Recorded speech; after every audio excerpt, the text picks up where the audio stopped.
हमारा ध्येय है एक स्वस्थ, समर्थ, समृद्ध, संस्कारवान भारत बनाने का।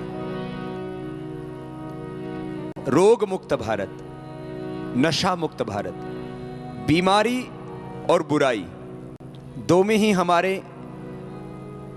तन का और हमारे धन का शोषण होता है या बर्बादी होती है। यदि हम बीमारी और बुराइयों से बच जाएं तो हम बहुत आगे बढ़ सकते हैं। आओ सब शंखनाद करते हैं और भारत का ये खोया हुआ अतीत का गौरव उसको पुनः प्रतिष्ठापित करने का संकल्प लेते हैं।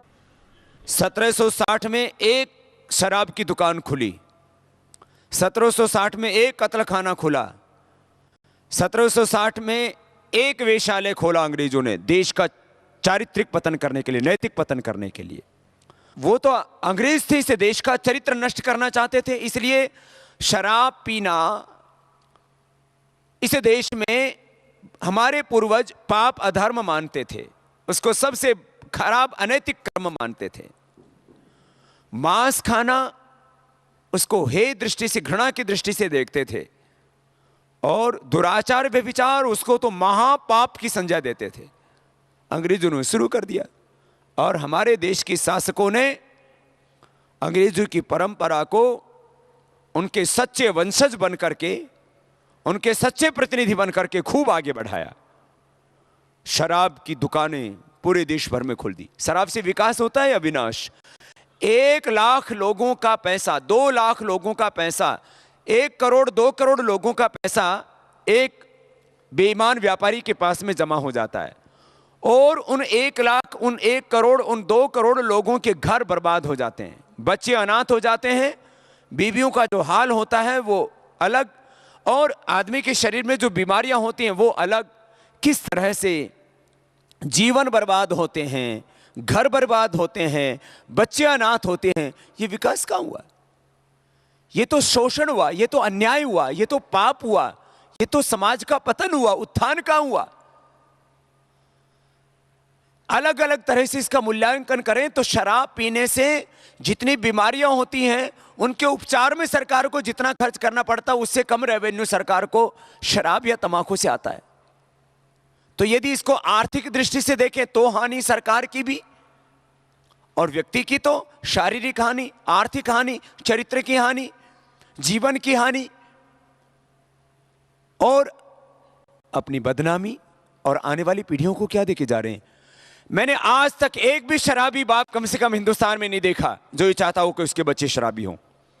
शराबी पति से पत्नियां बहुत परेशान रहती हैं।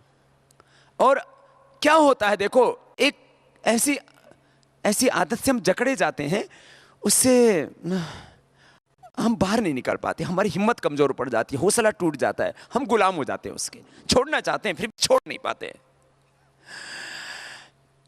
नशों का गुलाम बना करके चाइना को पराधीन बनाया था अंग्रेजों ने। हमें भी बहुत कुछ ऐसा ही करके गए, हमें नशों का गुलाम बना दिया। आदमी बीड़ी, सिगरेट का, तंबाकू का, शराब का गुलाम बन जाता है। आपको समस्त पराधीनताओं से मुक्त होना है। शरीर की पराधीनताएं, मन की पराधीनताएं, इंद्रियों की पराधीनताएं, आत्मा की पराधीनता, और ये धन और वतन कहीं पराधीन हो गया है कुछ लोगों का, इसको भी तो मुक्त बनाना है। बहुत बड़ा उद्देश्य है। खैर, आज का हमारा विषय है देश में किस तरह से मौत का व्यापार हो रहा है। उसमें एक तरफ नशों का व्यापार, दूसरी तरफ कुछ जहरीली दवाओं का व्यापार, अनावश्यक दवाओं का व्यापार, एक बहुत बड़ी लूट मची हुई है। पूरी बर्बरता के साथ, क्रूरता के साथ कहीं ना कहीं देशवासियों को लूटा जा रहा है, धोखा हो रहा है। यदि हमने इस लूट को, इस मौत के व्यापार को बंद ना किया तो बहुत बड़ा देश को नुकसान होने वाला है। आज इसी मौत के व्यापार पर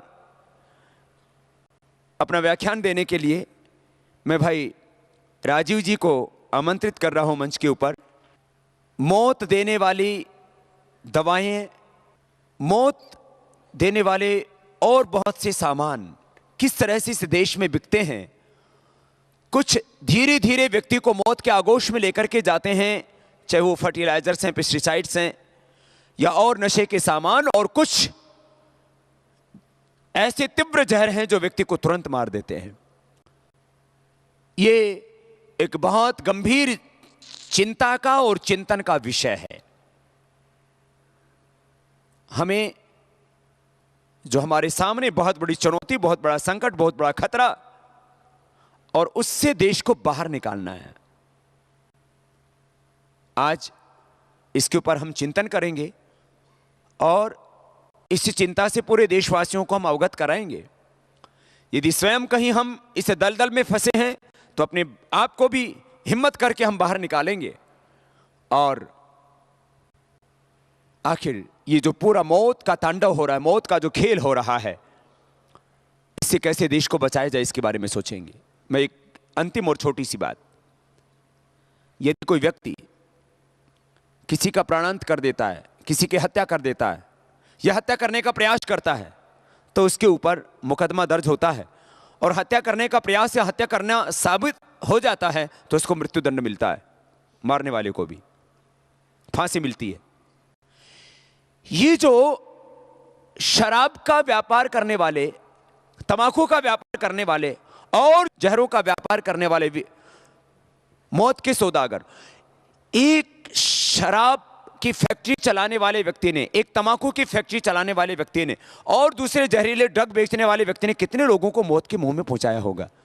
यदि एक व्यक्ति किसी को मार देता है तो उसको मृत्युदंड मिलता है।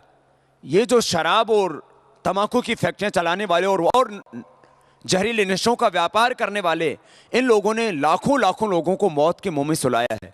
मुझे लगता है इनको जीवित रहने का कोई अधिकार नहीं है। ये कानून बदलना चाहिए और इनको भी मृत्युदंड मिलना चाहिए जो मौत के गुनहगार हैं, एक दो नहीं, हजारों लाखों लाखों लोगों के। और इसी संदर्भ में इस पूरे विषय को गंभीरता के साथ आपके सामने प्रस्तुत करेंगे भाई राजीव जी। मैं आप सबके सामने एक बहुत गंभीर विषय प्रस्तुत करना चाहता हूं और वो विषय है मौत का व्यापार।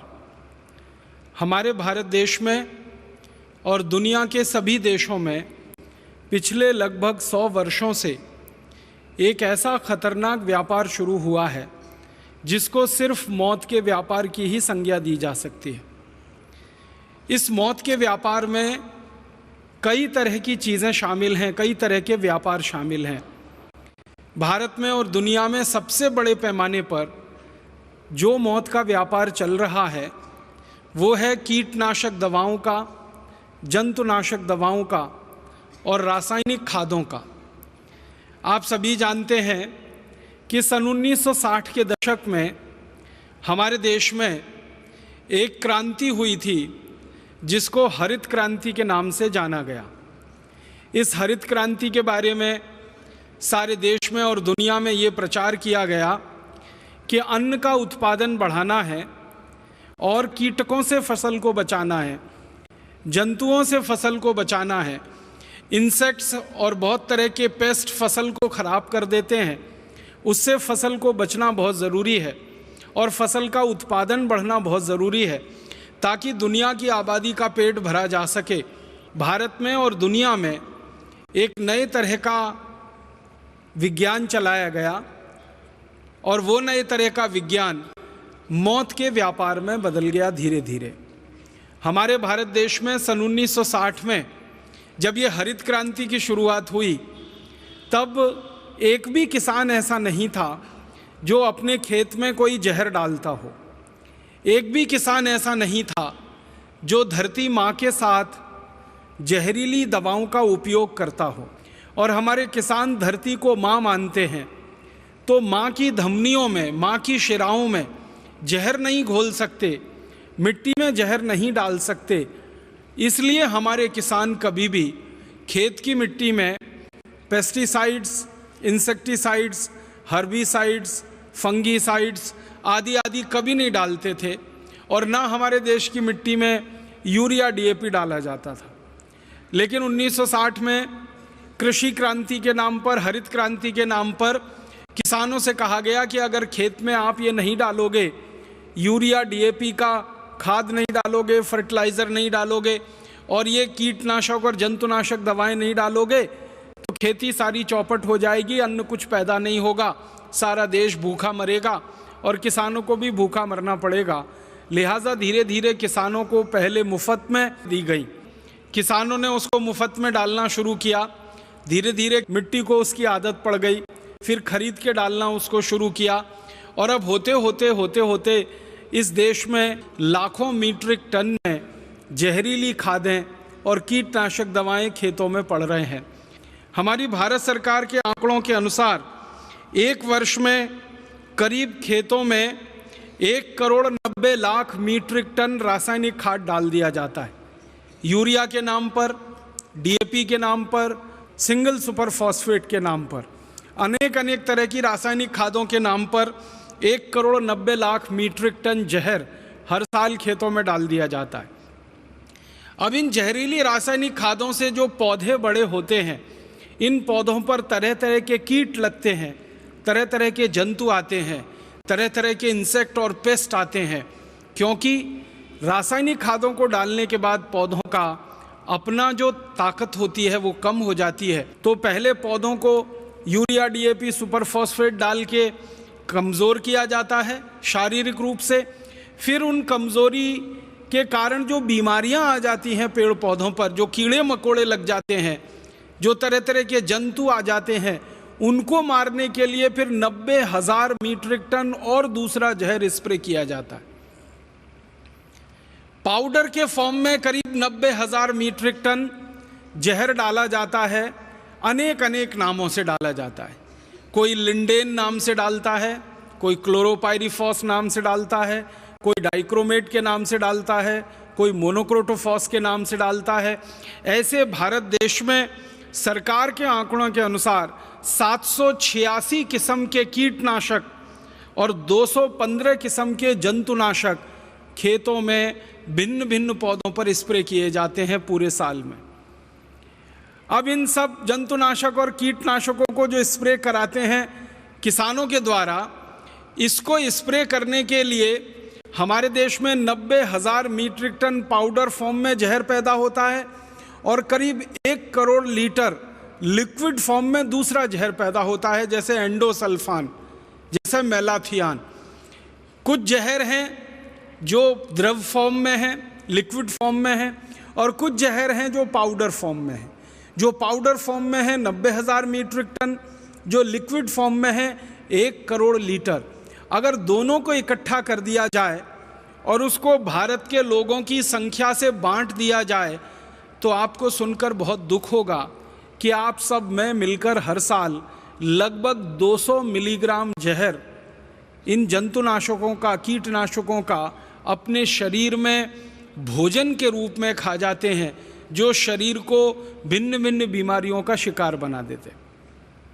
हमारे भारत के खेतों में डाली जाने वाली जो रासायनिक खाद है और हमारे देश के फसलों के ऊपर छिड़का जाने वाला जो जहर है, इसके बारे में जितने भी रिसर्च हुए हैं भारत में और भारत के बाहर, वो ये बताते हैं कि ये जो खाद हम खेतों में डालते हैं, इसका मात्र 8 से 9% काम में आता है। बाकी सब जहर के रूप में पौधों में जाता है, पौधों से तने में जाता है, तने से उनके फल में आता है, और फल से फिर आपके भोजन में आता है, और भोजन से फिर आपके अंत में शरीर में आ जाता है। इससे भी ज़्यादा गंभीर बात है कि जो पेस्टिसाइड और इंसेक्टिसाइड्स स्प्रे किए जाते हैं, छिड़के जाते हैं, इनका सिर्फ पौधों के लिए 3 से 4% ही उपयोग हो पाता है। बाकी का 96% ये जो जहर है ये मिट्टी में जाता है, मिट्टी से पौधों की जड़ों में जाता है, जड़ों से तने में जाता है, तने से फलों में जाता है, और फल से फिर आपके भोजन में आ जाता है। माने अल्टीमेटली जो सारा का सारा जहर है हमारे ही शरीर में आता है। अब इसमें 2 तरह से हमारे शरीर को ये नुकसान करता है। हमारे भारत देश का जो कृषि मंत्रालय है, उनकी जानकारी के अनुसार हर साल ये जो कीटनाशक और जंतुनाशकों का जहर खेत में जो किसान छिड़कते हैं, 76,000 किसान हर साल मर जाते हैं इसको छिड़कते समय। आप जानते हैं हमारे देश में कपास की एक फसल होती है जिस पर सबसे ज़्यादा ये कीटनाशक और जंतुनाशक छिड़के जाते हैं। सब तरह की फसलों पर ये जो जहर छिड़कते हैं किसान, तो जब वो स्प्रे करते हैं, स्प्रे करते समय ये जहर हवा में घुलता है और श्वास के द्वारा वो हवा उनके शरीर में जाती है और थोड़ी सी ओवरडोज होने के बाद किसानों की मौत हो जाती है। हर साल हमारे देश की सरकार के आंकड़ों के अनुसार 76,000 किसान तो ऐसे ही मर जाते हैं स्प्रे करते समय, दवा को छिड़कते समय। ये सबसे बड़ी मौत का खेल या व्यापार हमारे देश में और दुनिया में चल रहा है। अब 76,000 किसान तो प्रत्यक्ष मर जाते हैं, फिर परोक्ष रूप से ये जो जहर हमारे शरीर में आता है और ये जहर फिर कैंसर का कारण बनता है, डायबिटीज़ का कारण बनता है, हृदय घात का कारण बनता है, पैरालिसिस का कारण बनता है, ब्रेन हेमरेज का कारण बनता है और गंभीर बीमारियों का कारण बनता है। उसमें कितने लाख लोग मर जाते हैं, सरकार के पास इसके आंकड़े उपलब्ध नहीं हैं।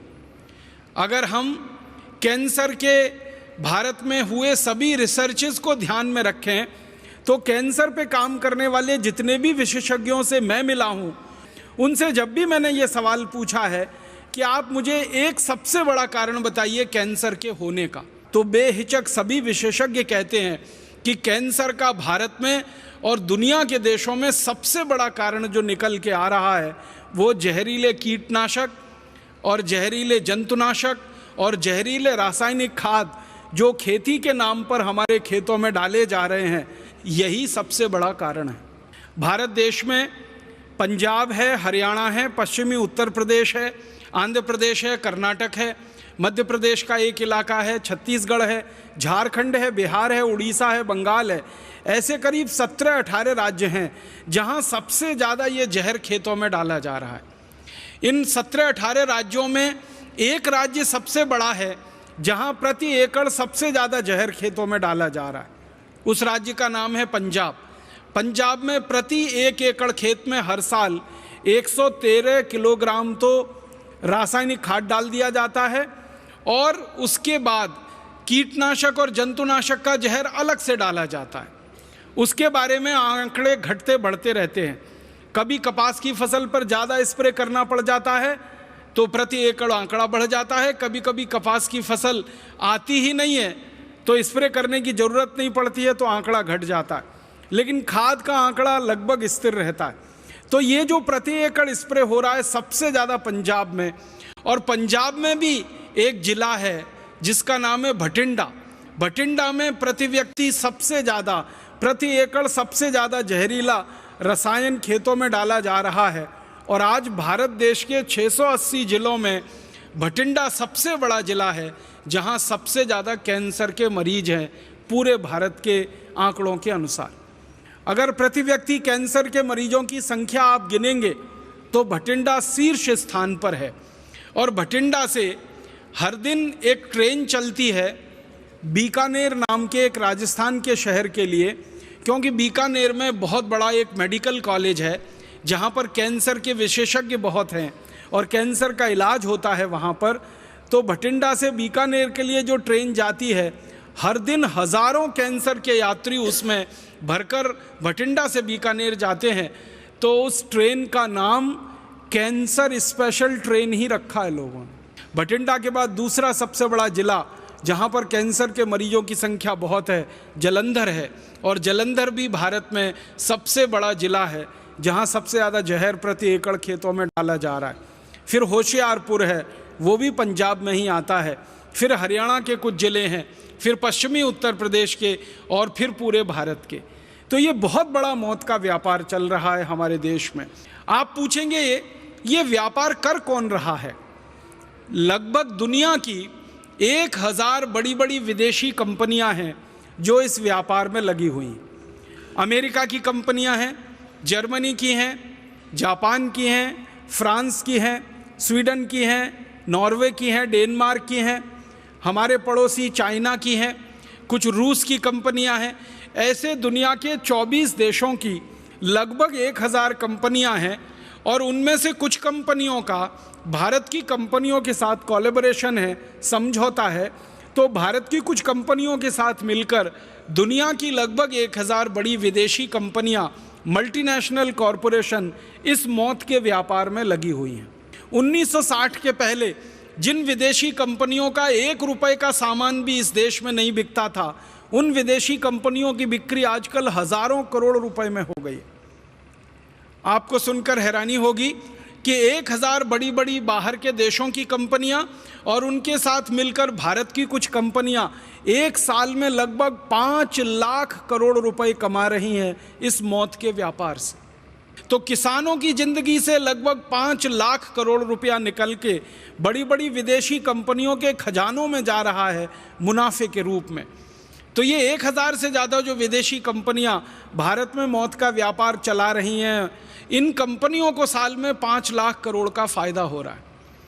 और मैं आपको एक हास्यास्पद बात कहना चाहता हूँ, 1500 करोड़ रुपए की फसल बर्बाद होती है अगर ये जहर खेतों में ना डाला जाए। 1500 करोड़ रुपए की फसल बर्बाद होती है, भारत सरकार कहती है 15 अरब रुपए की फसल बर्बाद होती है हमारे देश में किसानों की, अगर उस पर जहर ना डाला जाए। तो 1500 करोड़ की फसल की बर्बादी को रोकने के लिए ये सारी कंपनियां मिलकर 5 लाख करोड़ रुपए का व्यापार कर लेती हैं, जहरीले रसायन बेच लेती हैं। इसका मतलब बहुत साफ है, फसल को बर्बादी से नहीं बचाना है, वास्तव में इन कंपनियों को मौत का व्यापार चलाना है, जहर का व्यापार करना है, जहर को बिकवाना है और जहर को हमारे खेतों की धमनियों में डलवाना है। एक बहुत खराब जहर है जिसका नाम है एंडोसल्फान। एंडोसल्फान को अमेरिका के देश में 20 साल पहले प्रतिबंधित कर दिया गया। एंडोसल्फान को फ्रांस ने, जर्मनी ने, डेनमार्क ने, नॉर्वे ने, एंडोसल्फान को इंग्लैंड ने, स्कॉटलैंड ने, आयरलैंड ने 20 साल पहले बंद कर दिया। जापान नाम के देश ने एंडोसल्फान का उत्पादन और खेत में डालना 20 साल पहले बंद कर दिया। दुनिया के 56 से ज़्यादा देशों में एंडोसल्फान ना बनाया जाता है ना खेतों में डाला जाता है, क्योंकि ये सबसे खराब जहर है। एंडोसल्फान के बारे में जापान और अमेरिका और यूरोप के वैज्ञानिकों ने जो शोध किया है, उनका ये कहना है कि अगर इसकी एक बूंद किसी की जीभ पर डाल दी जाए तो उतनी पर्याप्त है वो एक बूंद कि उस व्यक्ति को कैंसर हो और वो मर जाए। लेकिन हैरानी की बात यह है कि जिन देशों में 20 साल से एंडोसल्फान बनता नहीं है और बेचा नहीं जाता, उन्हीं देशों की कंपनियां भारत में आकर एंडोसल्फान बनाती हैं और भारत में बेचती हैं और हमारे किसानों को उल्टा सीधा पट्टी पढ़ाकर उनको लालच दिलाकर एंडोसल्फान का स्प्रे कराती हैं। अमेरिका की कंपनियां अपने देश में एंडोसल्फान बनाती नहीं, भारत में आकर बना के बेचती हैं। जापान की कंपनियां अपने देश में बनाती नहीं, भारत में आकर बनाकर बेचती हैं। यूरोप की कंपनियां एंडोसल्फान अपने देश में बनाती नहीं, भारत में लाकर बेचती हैं और धड़ल्ले से मौत का व्यापार करती हैं। एक तरफ एंडोसल्फान जैसे जहर, लिंडेन जैसे जहर, एलडी कार्ब जैसे जहर जो यूरोप और अमेरिका में नहीं बिक रहे हैं, उनको भारत में लाकर बेचा जाए और 5 लाख करोड़ रुपए उसमें से कमाए जाएं। फिर ये जहर के कारण भारत के लोगों को कैंसर होने लगे, फिर उस कैंसर का इलाज करने के नाम पर दवाएं बेची जाएं और उसमें लाखों करोड़ों रुपए कमाया जाए। ऐसा षड्यंत्र और ऐसी साजिश इस मौत के व्यापार में चल रही। और ये मौत का व्यापार इतना गहरा हो गया है कि भारत का किसान तो बिल्कुल इसमें मजबूर है मर जाने के लिए। हम और आप सब भी बहुत मजबूर हो चुके हैं मर जाने के लिए। आप बहुत अच्छे योग्य चिकित्सक हैं। मैं आपको विनम्रतापूर्वक एक बात कहना चाहता हूं, आप चिकित्सक के रूप में अपना क्लिनिक चलाते हैं, वहाँ तक तो ठीक है, लेकिन जब आप अपना घर चलाने के लिए सब्जी बाजार जाते हैं और सब्जियां खरीद कर लाते हैं और सब्जियों के साथ साथ कभी आप फल खरीद कर लाते हैं, आपने कभी अंगूर खरीदा होगा बाज़ार से, काला अंगूर खरीदा हो या सफ़ेद अंगूर खरीदा हो, तो अंगूर को आप ध्यान से देखेंगे तो आपको लगेगा कि उस पर सफ़ेद सफ़ेद रंग का कोई पाउडर चिपका हुआ है और इतना ज़बरदस्त चिपका हुआ है कि उसको एक बार पानी से धो लो तो भी नहीं छूटता, 2 बार धो लो तो भी नहीं छूटता, 3 बार धो लो, 4 बार धो लो, 5 बार धो लो, 10 बार धो लो, 50 बार धो लो, 100 बार धो लो तो भी नहीं छूटेगा, क्योंकि वो ऑक्सैलिक एसिड का पाउडर है। फिर आप अंगूर खाते हैं, आपको मालूम है आप चिकित्सक होकर जहर खाते, और आप अकेले अंगूर नहीं खाते हैं, आपके किसी सहयोगी को भी खिलाते हैं, आपके किसी मेहमान को भी खिलाते हैं। एक तरफ कहते हैं मेहमान देवता होता है और उन्हीं को जहर भरा अंगूर खिला देते हैं। फिर यही अंगूर को आप सुखा लेते हैं, किशमिश बना लेते हैं, फिर इस किशमिश को खीर में डालते हैं, इस किशमिश को हलवे में डालते हैं, इस किशमिश को आप अपने कई तरह के पकवानों में डालते हैं, फिर खा जाते हैं, फिर उतना ही जहर आपने खा लिया। बाजार से इसी तरह से आप टमाटर खरीदते हैं, सेब खरीदते हैं। आप कभी बाहर चले जाइए जहाँ सेब पैदा होता है, जम्मू कश्मीर और हिमाचल प्रदेश में, मैंने तो अपनी आंखों से देखा है किसानों को कि सेब का जो गुच्छा होता है ना, उसको सीधे डुबो देते हैं जहरीले रसायन में। फिर हम भिंडी खाते हैं, हम तोरई खाते हैं, दूधी खाते हैं, हम पालक खाते हैं, मेथी खाते हैं। सब्जियों के ऊपर इतना स्प्रे होता है इन सभी केमिकल्स का कि हालत ख़राब है खाते खाते। एक साधारण भारतवासी, कल्पना करिए, साल भर में 200 मिलीग्राम जहर खा जाता है सब्जियों के रूप में। और एक साधारण भारतवासी गेहूं, चावल, चने, दाल पर जो यूरिया डाला गया, DAP सुपर फॉस्फेट डाला गया, उसके रूप में करीब करीब 1 किलो 700 ग्राम रसायन खा जाता है। यूरिया, DAP सुपर फॉस्फेट के रूप में 1 किलो 700 ग्राम हम रसायन खा जाते हैं। एंडोसल्फान, एल्डिकार्ब, लिंडेन के रूप में 200 ग्राम और ख़तरनाक जहर खा जाते हैं। माने साल भर में लगभग 2 किलोग्राम जहर हमारे शरीर में जा रहा है। फिर इस जहर को बाहर निकालने के लिए भगवान ने आपका जो तंत्र बना रखा है, उसको क्या अतिरिक्त काम करना पड़ रहा है। और वो काम करते करते आपका तंत्र फेल हो जाए, आपकी किडनी फेल हो जाए, आपका लीवर खराब हो जाए, आपकी ज़िंदगी बिल्कुल मौत के मुंह में समा जाए, तो कौन जिम्मेदार है उसका? जिम्मेदार तो वो कंपनियां हैं जिनकी संख्या लगभग 1000 से ज़्यादा है, जो अपने स्वार्थ की पूर्ति के लिए इस मौत के व्यापार को भारत में चला रहे हैं और पूरे भारत को धीरे धीरे अंधे कुएं की तरफ धकेलते चले जा रहे। आप बोलेंगे ये मौत का व्यापार खाली भारत में चल रहा है? नहीं, दुनिया के बहुत सारे गरीब देशों में चल रहा है, भारत उसमें से एक है। हमारा पड़ोसी देश इंडोनेशिया, वहाँ भी यही मौत का व्यापार चल रहा है। हमारा एक पड़ोसी देश वियतनाम, वहाँ भी यही मौत का व्यापार चल रहा है।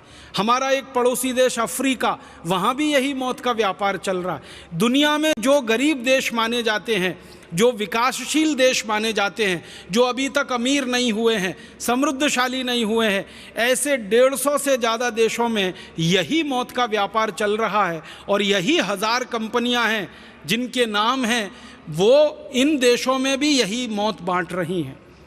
और इन सभी देशों में एक ही तर्क चलाया जा रहा है, कृषि उत्पादन बढ़ाना है, अनाज को खराब होने से बचाना है, इसलिए ये सारा जहरीला रसायन खेतों में डालना है।